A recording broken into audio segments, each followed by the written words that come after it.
Muhora n'ikaze muri JESFAC, Groupe Scolaire Frank Damson de Kibogora. JESFAC ni ikigo cy'itorero Methodiste Libre mu Rwanda, MLR. Itorero rikaba rigifatanyije na leta kubw'amasezerano. Mu nkingi eshanu itorero Methodiste Libre mu Rwanda rigenderaho ari zivuga butumwa, uburezi, amajyambere, ubuvuzi, imibereho myiza no gufasha abatishoboye. Muri iyi nkingi rero y'uburezi, itorero ryatangije ishuri, nyuma yaho ritangije ibitaro bya Kibogora, rikabona ko ritazakomeza gukoresha abaturutse muri Amerika gusa. Nibwo hatekerejwe gutangiza ishuri rizajya ritegura abafasha b'abaganga, abaforomo, kugira ngo bakore mu bitaro bya Kibogora no mu bindi bitaro byo hirya no hino mu gihugu. Riherereye mu murenge wa Kanjongo, akarere ka Nyamasheke, mu ntara y'Iburengerazuba, mu nkengero z'ikiyaga cya Kivu, iruhande rw'ibitaro bya Kibogora na kaminuza ya Kibogora. JESFAC yatangiye no ku musozi wa Kibogora ku itariki 10 z'ukwezi kwa 10 mu 1969. Cyatangijwe n'itorero Methodiste Libre, cyatangiye cyitwa Collège Inférieur de Kibogora CIK. Mu mavugurura yakozwe na Minisiteri y'Uburezi mu 1981 ryahinduwe ishuri ry'abafasha b'abaforomo ryitwa École des Assistants Médicaux de Kibogora EAM, aho bigaga imyaka 4 nyuma yo kurangiza icyiciro rusange. Mu mavugurura nanone yakozwe na Minisiteri y'Uburezi mu 1988 ryabaye ishuri ry'abaforomo bo ku rwego rwa AD ryitwa École de Sciences Infirmières. Mu 1991 haje kwiyongeraho andi mashami arimo ibinyabuzima, ubutabire na laboratoire. Ni muri uyu mwaka kandi ryaje no guhindurirwa izina ryitwa Groupe Scolaire Frank Damson de Kibogora. Mu mavugurura nanone yabaye muri 2007 ishami ry'igiforomo ryo ku rwego rwa AD ryaje gukurwaho mu Rwanda, ikigo cyongererwa andi mashami atandukanye. Izina Frank Damson rirumvikana neza amatwi yanjye nawe. Uyu ni muntu ki? Frank Damson n'umugore we Hazel Damson bari abamisiyoneri b'Abanyamerika bageze mu Rwanda baturutse mu gihugu cy'u Burundi. Adamson wo yageze mu Rwanda bwa mbere ari kumwe na Harley baje gusura u Rwanda. Baraje bahitira kwikumbya, bavuye bahagarika imodoka mu Ityazo baza ku Kivu, hano JESFAC yubatse neza. Ubwo bashakaga aho bazashinga misiyoni, baje guhitamo hano Kibogora kubera impamvu zikurikira.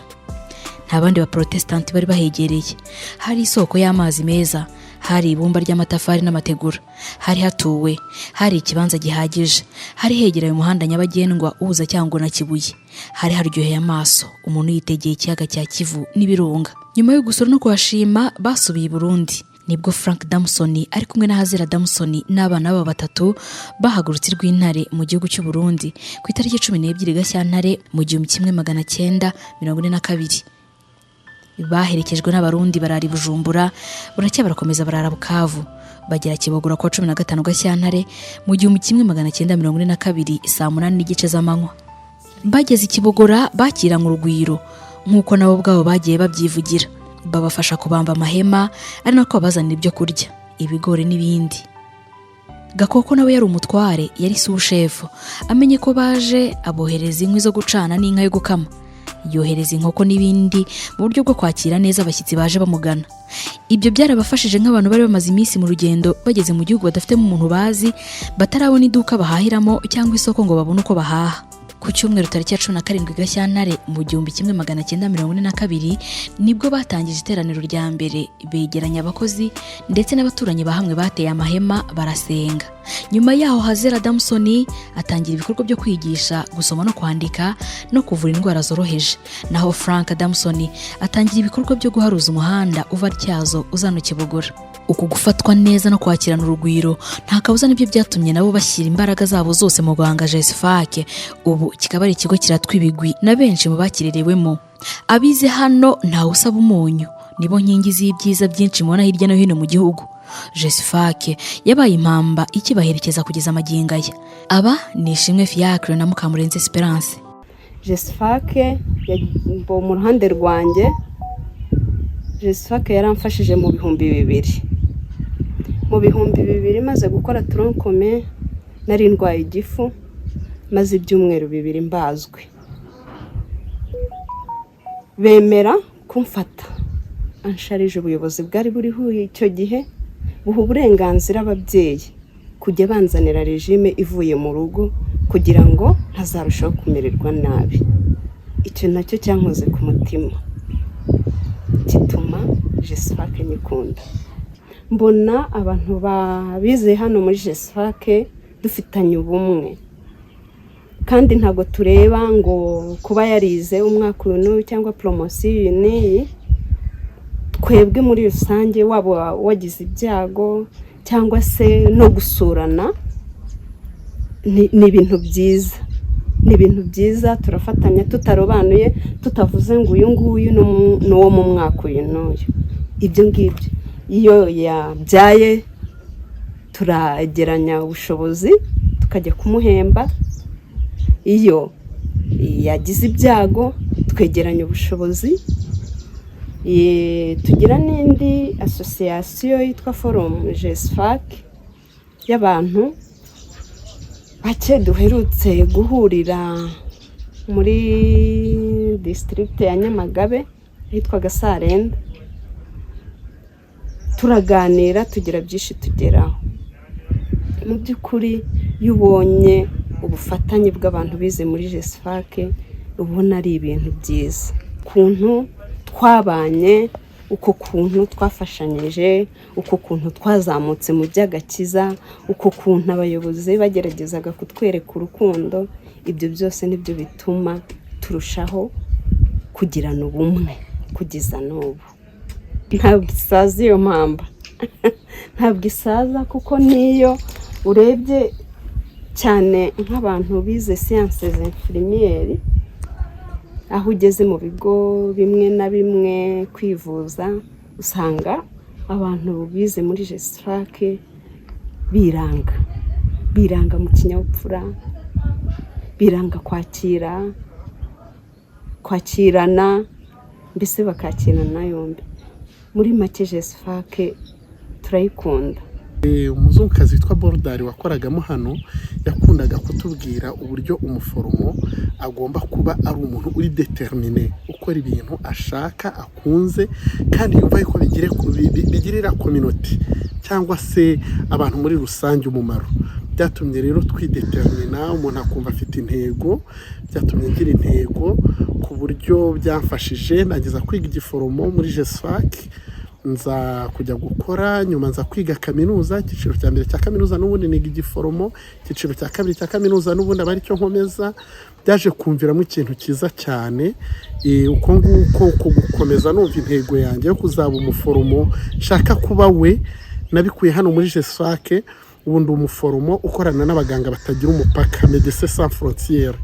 Ukorana na Médecins Sans Frontières, ibyo bintu bikesha jesfake, kuko ariho natangiriye umuhamagaro wo kuzaba umuforomo, kandi nkabikomeraho kugeza ubwo niyo narwaraga cyangwa niyo nahuraga n'ikindi kintu ntabwo natsindaga cyane, ariko numvaga ngomba kuzabamo umuntu w'umuforomo runaka. Numvaga mfite intego yanjye rero nayigezeho, nubwo n'ubundi ngikataje ndakomeje, numva nagira n'ahandi harenze aho narindi cyangwa aho ndi uyu mwanya, ariko icyo ngamije ni ukugera ku cyatuma numva uwo ndiwe ari uwo nashakaga kuba we. Ndabikesha jesfake.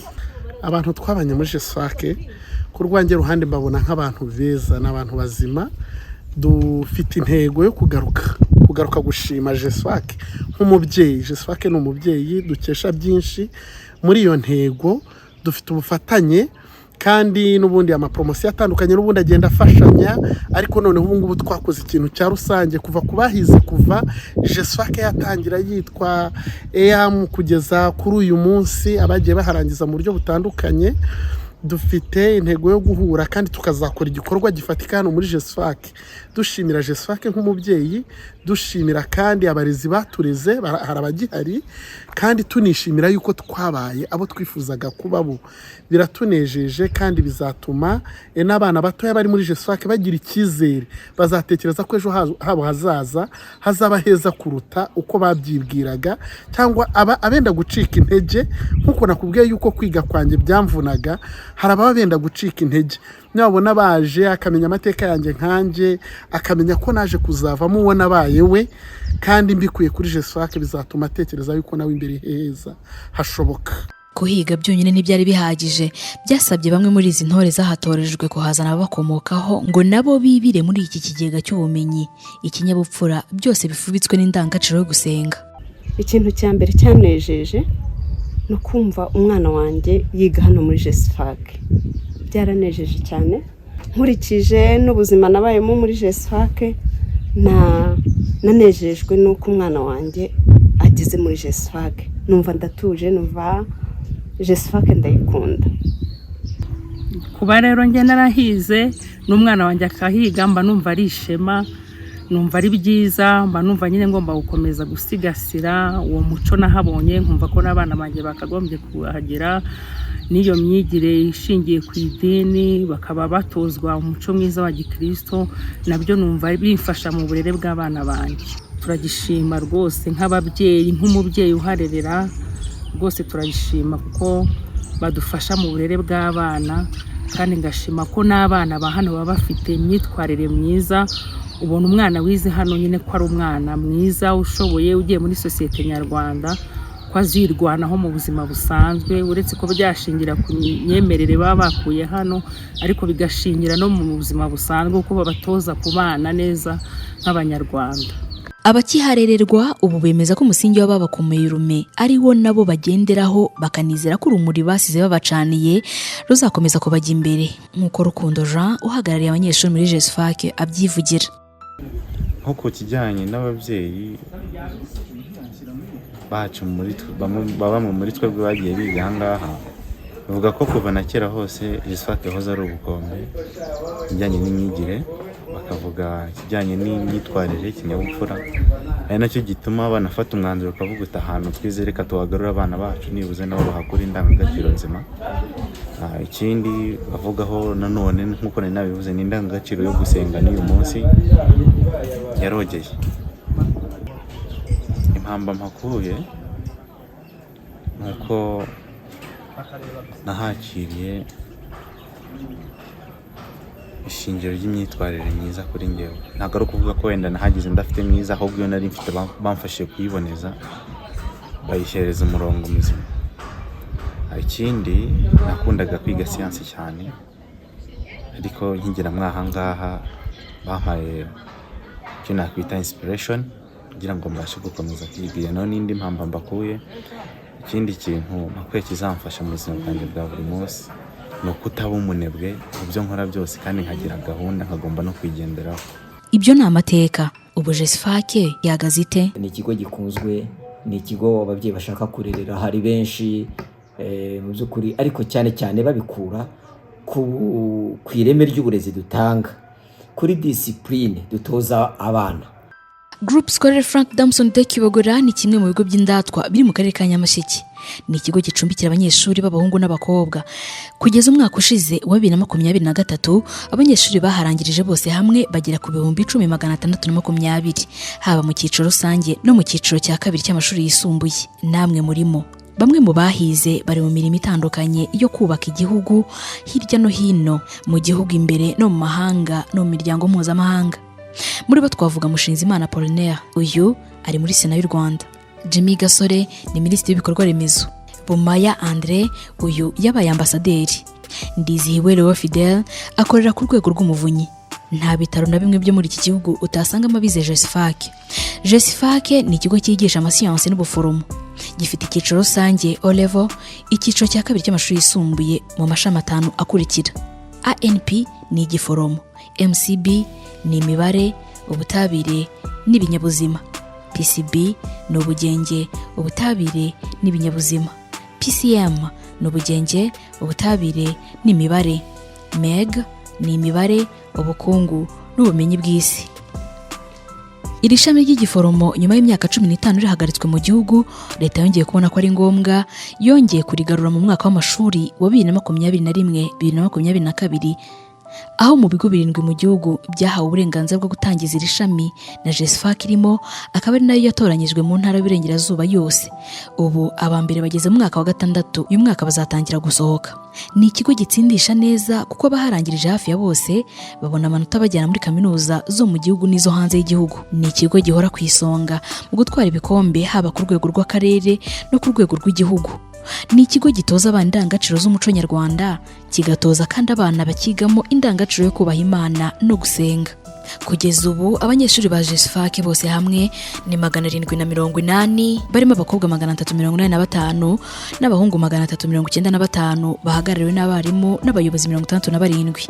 Intego z'iki kigo ni ukuba ikigo kizwi mu Rwanda mu myigire n'imyigishirize ya siyanse n'ikoranabuhanga, aho ikinyabupfura no gusenga aribyo bizagifasha kugera ku musaruro ushimishije. Mu ndangagaciro zacyo harimo guha abakiri bato ubushobozi bubafasha gukomereza mu mashuri makuru na za kaminuza mu bumenyi n'ikoranabuhanga. Mwese uko mwicaye aha murishimiwe, mushimirwa ubufatanye, urukundo n'ubumuntu bibaranga. Birumvikana mu ijwi ry'umuyobozi wa JESFAC Pasiteri Ukizebaraza Leo Emmanuel na Nsabimana Aphrodis umaze imyaka irenga 30 yigisha muri iki kigo. Benshi mwamuciye mu maso. Kuri bagiye banyura hano batandukanye, ubona ari abanyeshuri bafite urukundo rwo gukunda ikigo bizeho, bakanakunda n'igihugu muri rusange. Ukabona ari abantu b'inyangamugayo mbese ku buryo mu byo bakora aho baba bari hirya no hino, no kubabona n'abo duhura nabo hirya no hino, aho ngewe wenda nko kwivuza cyangwa se n'ahandi, ubona mbese ari abantu ari abanyarwanda beza, mbese bafite ubupfura, bafite ubutwari, bafite urwo rukundo. Abantu biza ahangaha bafitanye umubano mwiza n'ishuri. Hari abari mu gihugu ariko hari n'abari hanze, muri Amerika, mu Bufaransa, mu Bubiligi, mu Bwongereza, mu bihugu byinshi abanyeshuri biza ahangaha barahari. Dufitanye rero umubano mwiza kuko urumva bakomeza kurokonesa kumenya ikigo cyabo bizeho, bakavuga bati ahangaha niho twaboneye urufunguzo rw'ubuzima. Uko duhagaze uyu munsi turabikesha uburere n'ubumenyi twakuye muri JESFAC. Umubano rero ni mwiza kuko urumva niba bavuga bati turifuza kugaruka gushima, mu by'ukuri natwe turabategereje ngo turebe. Ntawe basunika nimushake munahagume. Dukomeze twiyumvira amahumbezi y'Ikivu, twibutsa amasengesho twasengeye kuri uyu musozi no mu nkengero z'iki kiyaga kitari henshi ku bigo nka JESFAC. Mugira Imana n'amafaranga.